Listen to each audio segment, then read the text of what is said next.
നമ്മൾ പ്രൈമറി സെക്ടേഴ്സിനെ കുറിച്ച് ഒരു വീഡിയോ നേരത്തെ ചെയ്യുകയുണ്ടായില്ലേ? ആദ്യ സെക്ടേഴ്സിനെ കുറിച്ച് നമ്മൾ ആദ്യം ഒരു ഇൻട്രോ വീഡിയോ എടുത്തിട്ടുണ്ട്. അപ്പം ഈ സെക്കൻഡറി സെക്ടറിനെ കുറിച്ച് നമുക്ക് നോക്കാം. ഈ സെക്കൻഡറി സെക്ടർ എന്താണെന്ന് നിങ്ങൾക്ക് അറിയാമോ? ഈ പ്രൈമറി സെക്ടറിൽ നമ്മൾ നാച്ചുറലി ഇവോൾവ് ചെയ്ത പ്രൊഡക്റ്റിനെ നമ്മൾ എടുക്കുന്നെന്ന് പറഞ്ഞില്ലേ? അപ്പൊ ആ എടുക്കുന്ന സാധനത്തെ നമ്മൾ മാനുഫാക്ചർ എന്ന് പറഞ്ഞ ഒരു പ്രോസസ്സിലൂടെ വേറൊരു സാധനമായിട്ട് കൺവേർട്ട് ചെയ്യുന്നു. അങ്ങനെയുള്ള ഒരു പ്രോസസ്സിനെയാണ് നമ്മൾ സെക്കൻഡറി സെക്ടർ എന്ന് പറയുന്നത്. അങ്ങനെയുള്ള പ്രോസസ്സിലേക്ക് ജോലി ചെയ്യുന്ന ആ ഒരു സംഭവത്തെയാണ് സെക്കൻഡറി സെക്ടർ എന്ന് പറയുന്നത്. ആ ജോലികളെ, അതായത് ഒരു ഉദാഹരണം നമ്മൾ പറയാം. അതായത് കാട്ടിൽ നിന്ന് തടിയെടുത്തു, തടി മുറിച്ച് എടുത്തോണ്ട് വന്നത് ഒരു മില്ലിൽ കൊണ്ടുപോയി മുറിച്ച് അത് ടേബിളാക്കി, അത് ആശാരികൾ ടേബിളാക്കി നല്ലൊരു ഫർണിച്ചർ ആക്കി, അല്ലെങ്കിൽ ടേബിളോ അല്ലെങ്കിൽ ചെയറോ അല്ലെങ്കിൽ ബെഡോ എന്താ ഒരു കട്ടിലോ ഒക്കെ ആക്കി എടുക്കുമ്പോൾ അതൊരു മാനുഫാക്ചറിംഗ് എന്ന പ്രോസസ്സിന് വിധേയമാകുകയല്ലേ ചെയ്യുന്നത്.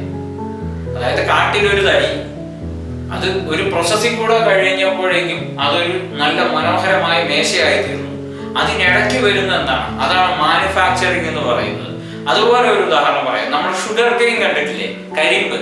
ഈ കരിമ്പിന്റെ നീരിങ്ങനെ നമ്മൾ കരിമ്പ് വെട്ടിയെടുത്തു, അതിന്റെ നീരിങ്ങനെ നമ്മൾ പിഴിഞ്ഞെടുത്തേച്ച് അത് നമ്മുടെ ഒരു വലിയ ചെമ്മിൻ്റെ അകത്തേക്ക് ഇങ്ങനെ ഇളക്കിക്കൊണ്ടിരിക്കും.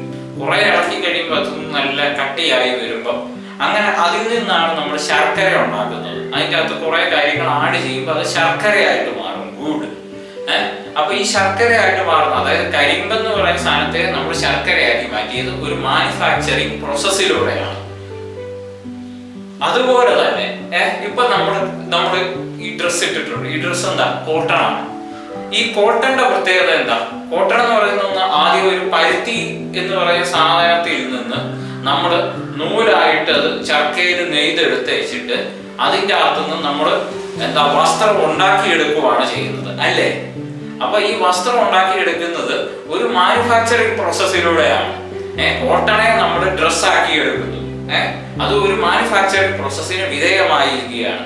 അപ്പൊ ഇങ്ങനെ ഒരു പ്രൈമറി പ്രൊഡക്റ്റിനെ നമ്മൾ മാനുഫാക്ചർ ചെയ്ത് ഒരു വേറൊരു രീതിയിൽ ആൾക്കാർക്ക് കുറച്ചുകൂടെ ഉപയോഗിക്കാവുന്ന രീതിയിലാക്കി എടുക്കുന്ന എന്തിനേയും നമ്മൾ സെക്കൻഡറി സെക്ടർ എന്നാണ് പറയുന്നത്.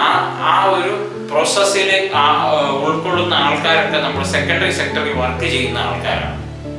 ഈ സെക്കൻഡറി സെക്ടർ എന്ന് പറയുന്നതിന് നമ്മൾ ഇൻഡസ്ട്രിയൽ സെക്ടർ എന്നും പറയും. കാരണം എന്താണെന്ന് അറിയാമോ?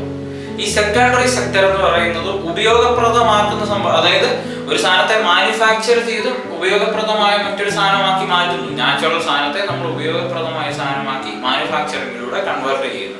അപ്പൊ ഈ മാനുഫാക്ചറിങ്ങിലൂടെ കൺവേർട്ട് ചെയ്യുന്ന, മാനുഫാക്ചർ ചെയ്യുന്ന എന്താണ്? ഇൻഡസ്ട്രീസ് ആണ് ഒരു കാര്യം മാനുഫാക്ചർ ചെയ്യുന്നത്, അല്ലേ?